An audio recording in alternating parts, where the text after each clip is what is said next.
Hello, Aquarius, Sun, Moon, Rising, and Venus signs. Kamusta kayo? Sana po nasa mabuti kayong kalagayan. Welcome back po sa Star Tarot. Kung bago kayo dito, welcome din kayo. Thank you for your support. I truly appreciate it. God bless you all. Aquarius, paunang mensahe ninyo is for your general life. We have two of material. Sobrang dami ninyong ginagawa.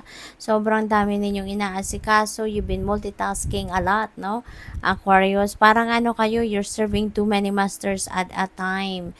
So, siguro ngayon, nakakaramdam na rin kayo ng pagod, nakakaramdam na rin kayo ng stress, no? Kaya, there is, a calling for you to balance, no, your life. Tignan ninyong maigi kung ano mga dapat na priority ninyo, ano yung mga dapat na nasa back burner muna para hindi sabay-sabay ninyong ginagawa, no? Kasi tao lang tayo, remember, na may kapaguran din tayo. Kahit kaano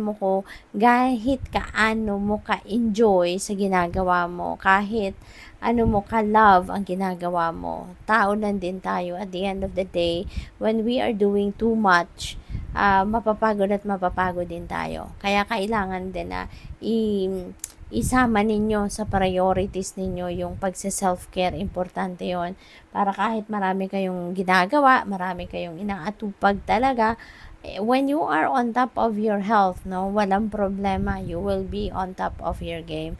Magagampanan ninyong lahat yan. Kaya, kailangan na balanse, no? Kailangan may balanse lang ang lahat. Pagdating sa inyong money, career, and finances, we have page of emotions. Ayan, so, maaari na may mga balita kayong maririnig, matatanggap ngayon na related sa siguro in-applyan ninyong trabaho, or in-applyan ninyong trabahong abroad, or baka may in-applyan kayong pag-i-invest, loans, mga ganon, or anything na related, no, sa inyong kaperahan, related sa inyong source of income, yung mga ganon. So, siguro mayroon kayong mga balitang parating na talagang ikakatuwa ninyo, no?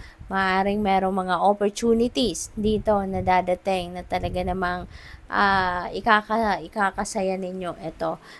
There could also be, ano rito, Aquarius, there could also be a lot of exciting na news na paparating dito na maaaring related sa baka pera, no? Baka meron dadating na pera, merong mga siguro ang iba sa inyo baka merong ma-receive na bonus dito, no? Baka ang iba sa inyo may invitation, ano, for job interview, or baka may invitation kayo for interview. Baka ang iba sa inyo talagang papuntang abroad, no, ang kinakarir sa ngayon.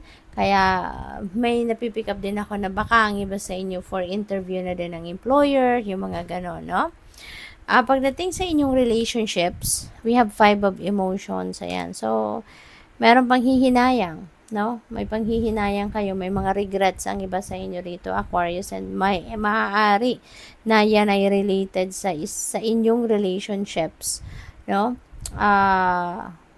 Na baka no, for some of you, no, sa love life, no, specifically sa love life, baka meron dito nangyari between you and your person, ano, for some of you, just for some of you, hindi ito para sa lahat, na nanghihinayang ka, nangyari ang kung ano man na nangyari, kasi baka nagkaaway kayo, baka nauwi sa hiwalayan, or na uwi dito sa temporarily magkahiwalay siguro kayo, hindi pa naman final, yung ganon.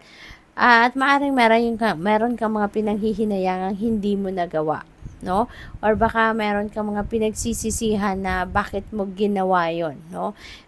Maaaring ganon. Kaya, in a way, parang lungkot ka because of hindi mo na sana hindi mo nagawa ang mga bagay na nagawa mo, no? Or baka sana may ginawa ka, 'di ba, para ma-save, or para hindi kayo naging magkaaway, or para hindi kayo dumating sa puntong nagkahiwalay, kung may nagkahiwalay, no? Yung ganon. Kaya parang nanlalamig ang pakiramdam ninyo sa ngayon, nasasaktan, nagsisisi, yung mga ganon. But, you know what? Aquarius, things happen for a reason. Lahat ng nangyayari sa buhay natin, may rason yan. Lahat ng mga kaganapan sa buhay natin, there is a purpose for that. Kaya, wag na kayong magsisi. Wag ninyong pagsisihan kung ano man ang nagawa ninyo. Because there is a purpose for that. No? Maaring hindi mo yung kagustuhan, maaring hindi mo pinag-isipan, but it happened because it has to happen. Okay? Kaya, moving forward, diba? Moving on, so, yun, there could be a lesson, no, na iniwan sa inyo ang sitwasyon na yun, na yun ang dapat ninyo pag-isipan, pagmuni-munihan, diba?